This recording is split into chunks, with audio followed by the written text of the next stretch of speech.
Be, birthday ng crush mo ngayon. Ano na, punta na tayo sa kanila. Talaga?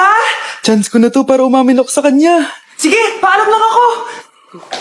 Nay, pwede ba akong bawal? Pero Nay, bawal! Punta na kami doon, ha? A few moments later. Hoy, maglinis ka naman! Kanina pa nag-cellphone dyan, ang tamad-tamad mo! Wait lang, Nay, tapusin ko lang ito pinapanood ko. Sige, pagtapos mo dyan, ha? Tulog lang ako.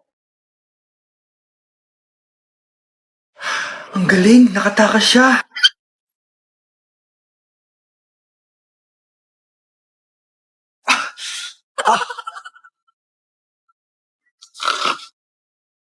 Ano yun?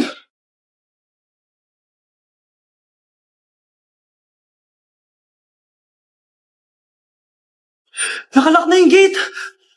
Balcony!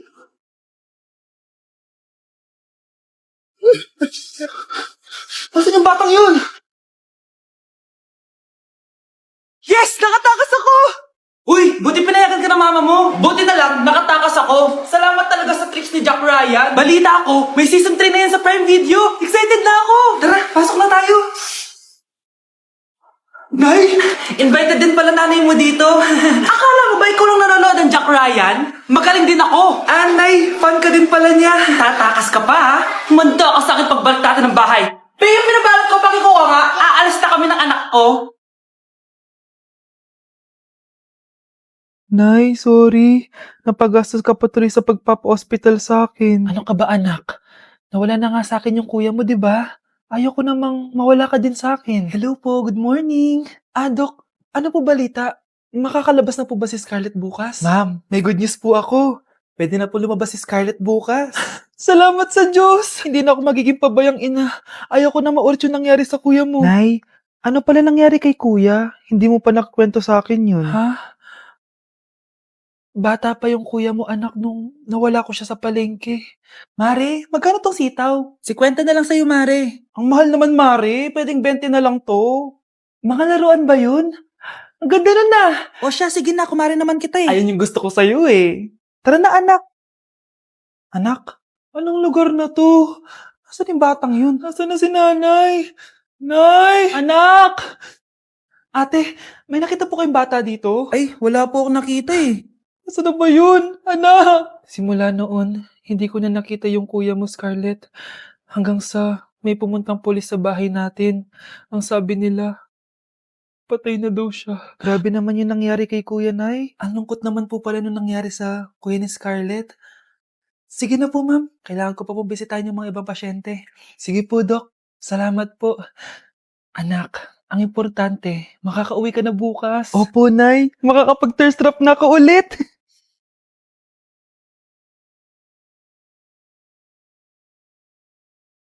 Anak, tara na, uwi na tayo. Nay, may pinapabigay pala si Doc sa'yo. Oh, ano naman kaya to?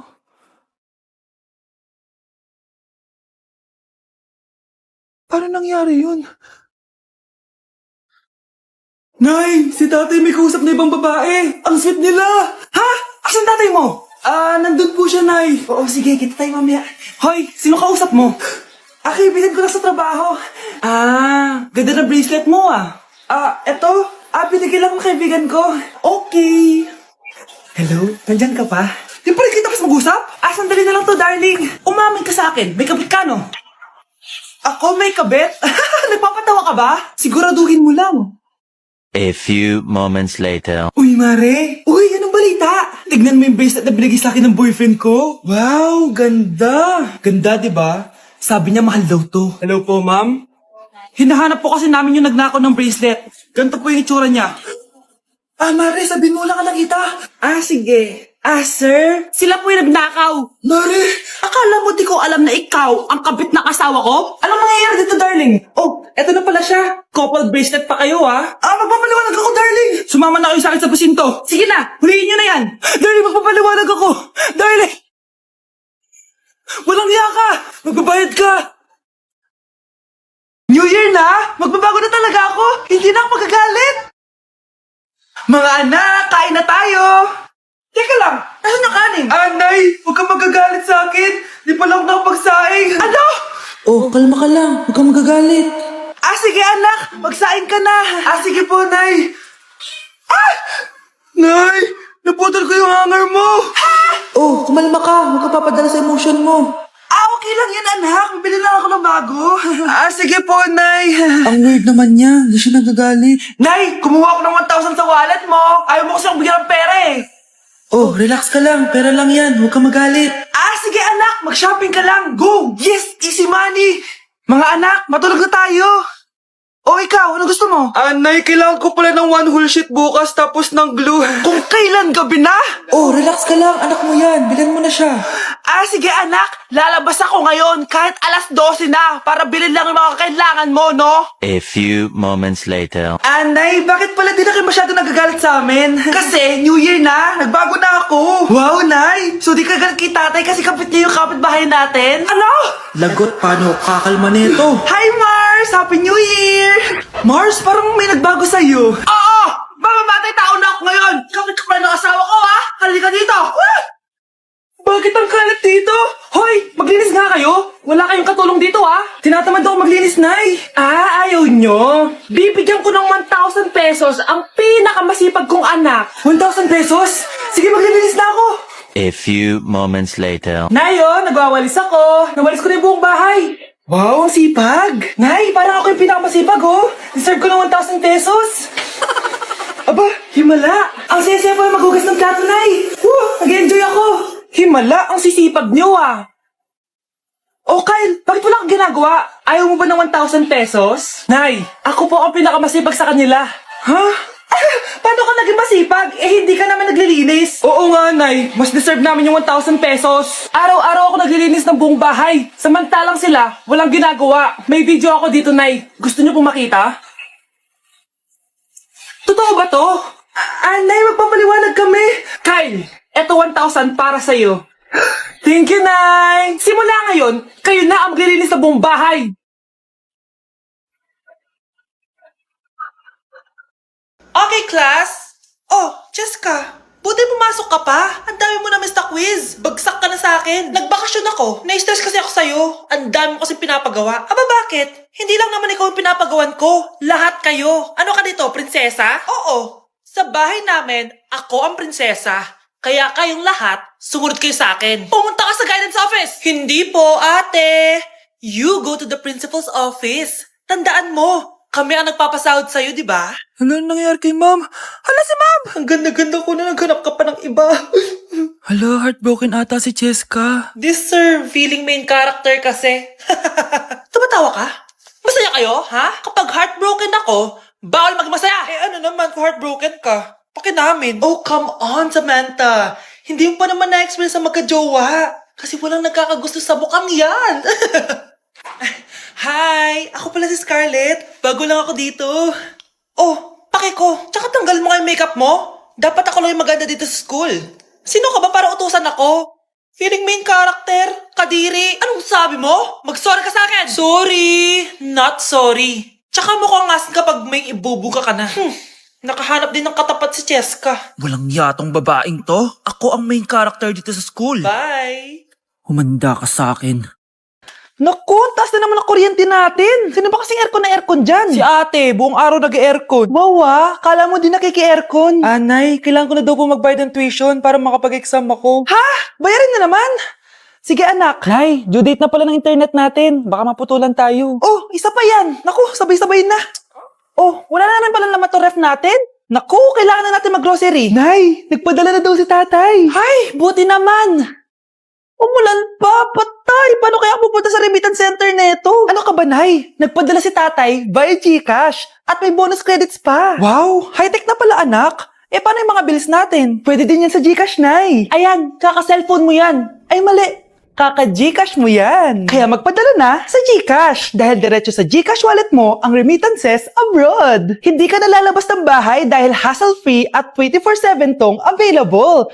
At wala tong transfer fee sa mga verified users. Just open your GCash app and go to your GCash wallet. Itap nyo lang yung cash in at go to global banks and partners. Hanapin mo lang kung saan remittance partner siya nagpadala. I-enter mo lang yung mga kailangan na details at makukuha mo na agad yung pera, o diba? Grabe anak, ang bilis na pala ngayon. O diba, Nay? Kaya mo? I-GCash mo! Iba na talaga ngayon, no? Nung panahon namin, ang layo pa na pinupuntahan namin para makapagpadala. Hulaan ko, Nay, tumatawid pa kayo ng bundok at ilog, no?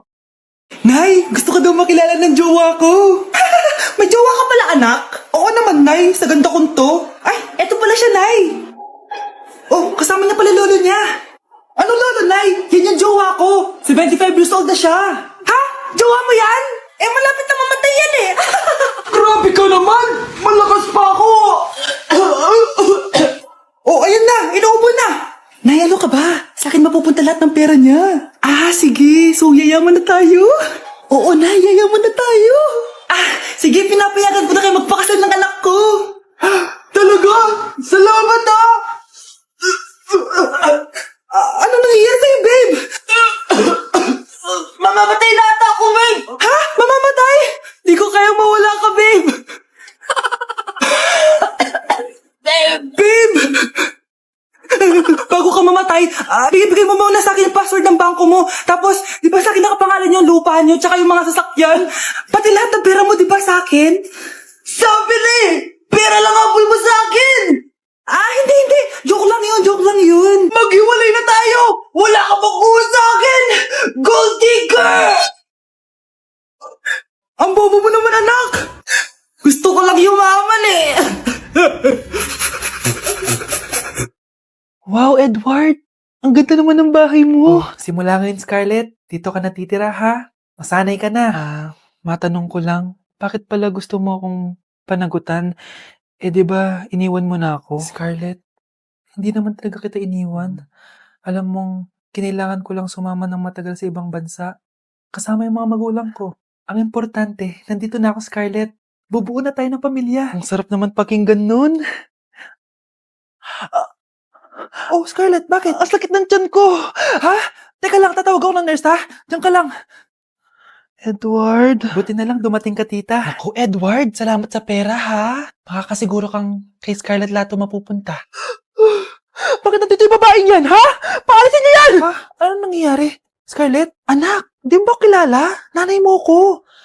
Hayaan mo, baka dala lang ng pagbubuntis niya. Tawag lang po ako ng nurse, ha? Scarlett, dyan ka lang, ha? Edward, wag mo kang iwan, please! Wag mo kang iwan dito sa babaeng to! Akala mo ba makakatakas ka sa akin? Binigyan ako ng malaking pera ni Edward, oh. Nakuha ko na yung gusto ko. Ngayon, pwede ka na mawala. Nay, wag po, please. Scarlett, pigilan niyo babaeng yan! Brianna? Tita, anong ginagawa niyo kay Scarlett, ha? Wala. Ina-adjust ko lang yung unan niya. Napakasama mo, tita. Sariling anak mo, papatayin mo? May ipapakulong ako dito. Ano? Kulong? Edward, nakatakas siya. Scarlett, hayaan mo na siya. Hindi ka na niya pwedeng saktan, ha? Paano yung pera? Buti na nakatakas ako. At least may cheque naman ako. Nasaan na yun? Nasaan na yung cheque? Ito, naiwan niya. Thank you, Edward. Masaya ako para sa inyo, ate. Scarlett, Brianna, hanggat nandito ako, poprotektahan ko kayong dalawa.